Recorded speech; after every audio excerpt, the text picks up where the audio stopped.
Halo, Assalamualaikum warahmatullahi wabarakatuh. Selamat berjumpa kembali dengan saya dalam video pembelajaran sejarah. Hari ini kita akan membahas mengenai pendudukan Jepang dan respon bangsa Indonesia.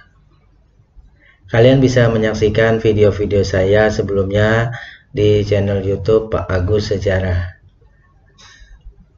Marilah kita mulai pembelajaran hari ini. Ingat, belajar sejarah itu menyenangkan. Kompetensi dasar yang kita capai pada hari ini yaitu menganalisis sifat pendudukan Jepang dan respon bangsa Indonesia. Tujuan pembelajarannya yang pertama yaitu menganalisis latar belakang dan masuknya Jepang ke Indonesia. Yang kedua, mengevaluasi perkembangan organisasi pergerakan zaman Jepang. Yang ketiga, menganalisis respon bangsa Indonesia terhadap kekejaman Jepang. Yang keempat, menganalisis dampak pendudukan Jepang di Indonesia.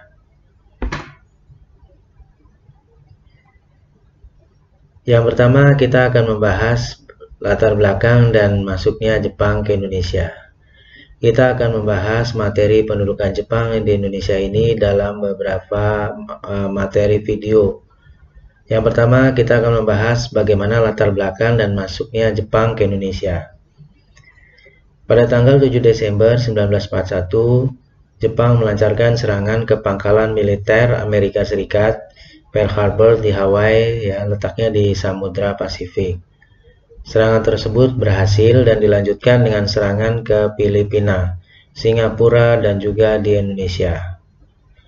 Tujuan Jepang menyerang Pearl Harbor dimaksudkan sebagai antisipasi Jepang untuk mencegah armada Pasifik Amerika Serikat melakukan intervensi militer terhadap Kekaisaran Jepang dalam Perang Pasifik. Akibat serangan ini, Amerika Serikat menyatakan perang terhadap Jepang. Ya, kalian bisa saksikan ini adalah bagaimana gambar dari serangan Jepang pada waktu itu dalam Perang Dunia Kedua. Beberapa kapal sekitar 6 kapal perang milik Amerika Serikat ini dibombardir oleh pasukan dari tentara Jepang dengan kapal-kapal tempur Zero-nya. Kemudian ini adalah bagaimana penggambaran dari adanya penyerangan tersebut. Ya, kita akan membahas latar belakang Jepang menguasai Indonesia. Mengapa Jepang mempunyai keinginan menguasai Indonesia? Yang pertama yaitu keberhasilan modernisasi Jepang di segala bidang. Kita tahu bahwa Jepang menjadi salah satu negara yang berhasil dalam modernisasi akibat adanya peristiwa restorasi Meiji. Setelah sebelumnya Jepang kita kenal sebagai negara yang tertutup. Kemudian oleh Laksamana atau Commodore Perry dari Amerika Serikat yang berhasil membuka politik isolasi Jepang. Yang kedua yaitu kemenangan Jepang atas Rusia tahun 1905 sampai 1904 sampai 1905, yang disitu seperti membuka mata dunia bahwa ternyata Jepang menjadi salah satu negara Asia yang berhasil mengalahkan tentara Rusia yang terkenal kuat. Nah, ini membangkitkan harga diri bangsa-bangsa Asia lainnya. Yang ketiga, mendapatkan cadangan logistik dan bahan industri perang seperti minyak bumi, timah, dan aluminium. Keempat, mendapatkan sumber daya manusia atau SDM, terutama di Pulau Jawa yang padat penduduknya untuk mendukung perang Jepang.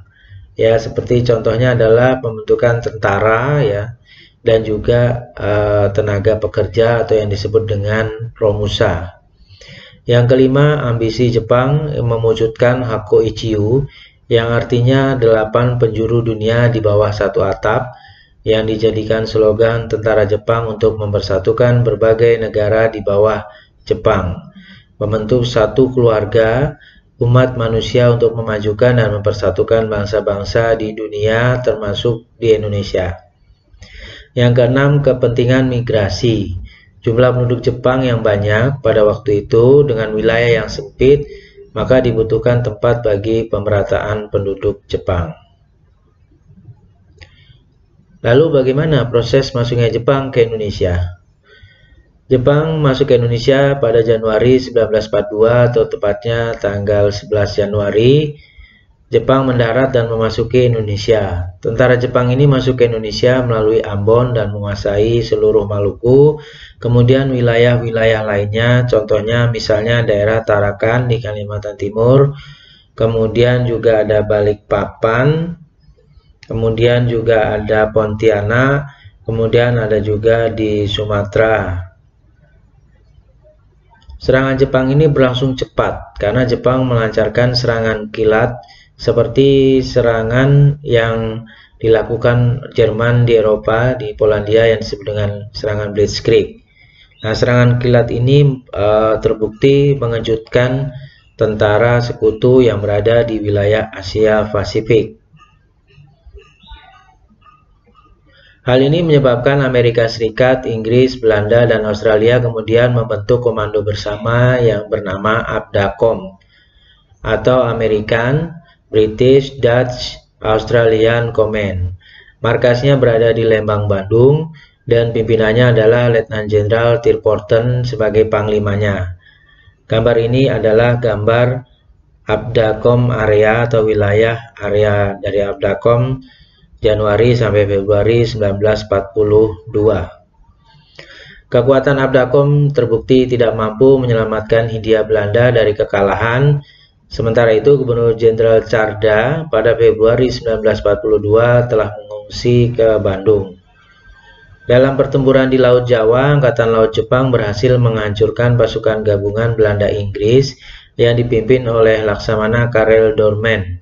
Sisa-sisa pasukan dan kapal Belanda yang berhasil lolos kemudian melarikan diri menuju Australia. Jenderal Imamura dan pasukan Jepang berhasil mendarat di Jawa pada tanggal 1 Maret 1942. Pendaratan ini dilaksanakan di 3 tempat, yaitu yang pertama di Banten dipimpin oleh Jenderal Imamura sendiri, kemudian pendaratan di Eretan, Wetan, Indramayu dipimpin Kolonel Tony Sori, dan pendaratan di sekitar Bojonegoro dikoordinasi oleh Maijen Suchihasi. Nah, dari sini bisa kita lihat kesimpulannya bahwa Jepang menyerang itu adalah wilayah-wilayah yang kaya akan sumber daya minyak. Ya, seperti misalnya di Tarakan, di Pontianak, di Balikpapan, dan di Sumatera Selatan di Palembang. Baru kemudian terakhir yaitu menguasai wilayah Pulau Jawa. Tanggal 5 Maret 1942, Batavia kemudian jatuh ke tangan Jepang. Tentara Jepang terus bergerak ke selatan dan menguasai kota Bottenzorg atau yang sekarang dikenal sebagai Bogor.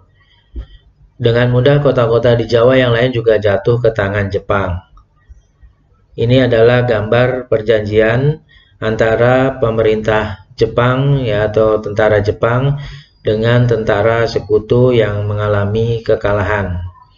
Pada tanggal 8 Maret 1942 ini, Jenderal Thirlporten atas nama Komandan Pasukan Belanda atau Sekutu menandatangani penyerahan tidak bersyarat kepada Jepang yang diwakili oleh Jenderal Imamura. Penandatanganan ini dilaksanakan di Kalijati, Subang. Perjanjian ini disebut dengan kapitulasi Subang. Sampai sekarang ini rumahnya dijadikan sebagai rumah sejarah. Kemudian bagaimana sambutan rakyat Indonesia terhadap kedatangan Jepang?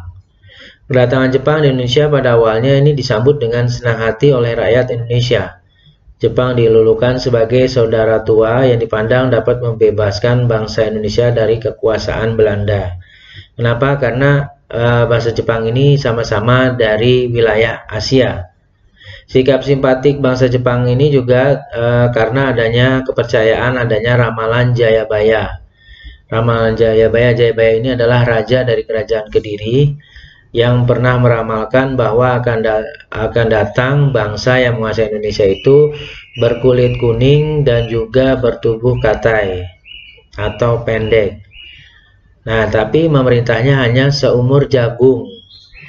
Kalau kita tahu bahwa umur jagung itu menanamnya sekitar 3,5 bulan. Tapi di sini dianalogikan menjadi 3,5 tahun. Di mana-mana terdengar ucapan banzai, banzai atau selamat datang, selamat datang. Pihak tentara Jepang terus melakukan propaganda untuk terus menggerakkan dukungan rakyat Indonesia, sehingga Jepang kemudian membentuk perkumpulan yang diberi nama Gerakan 3A, yaitu Jepang Cahaya Asia, Jepang Pelindung Asia, dan Jepang Pemimpin Asia. Kemudian yang kedua, pembentukan pemerintahan militer. Setelah menguasai dan datang ke Indonesia, Jepang lalu membentuk pemerintahan militer yang tujuannya adalah untuk mendukung kepentingan perang Jepang. Pemerintah Jepang ini membentuk 3 wilayah militer. Yang pertama meliputi wilayah Jawa dan Madura yang pusatnya di Jakarta. Pemerintahan ini dipegang oleh Rikugun atau Angkatan Darat, yaitu tentara ke-16. Kemudian yang kedua adalah pemerintahan militer yang dikuasai oleh Angkatan Darat atau Rikugun, tentara ke-25, yaitu letaknya di Sumatera dan pusatnya berada di Bukit Tinggi. Kemudian yang ketiga yaitu pemerintahan militer dikuasai oleh Angkatan Laut, Armada Selatan kedua untuk daerah wilayah Kalimantan, kemudian Sulawesi dan juga wilayah Maluku. Pusatnya berada di Makassar. Panglima Tentara ke-16 kemudian mengeluarkan Osamu Seri atau undang-undang yang isinya jabatan Gubernur Jenderal pada masa Hindia Belanda dihapuskan dan segala kekuasaan yang dahulu dipegang oleh Panglima Tentara Jepang di Jawa.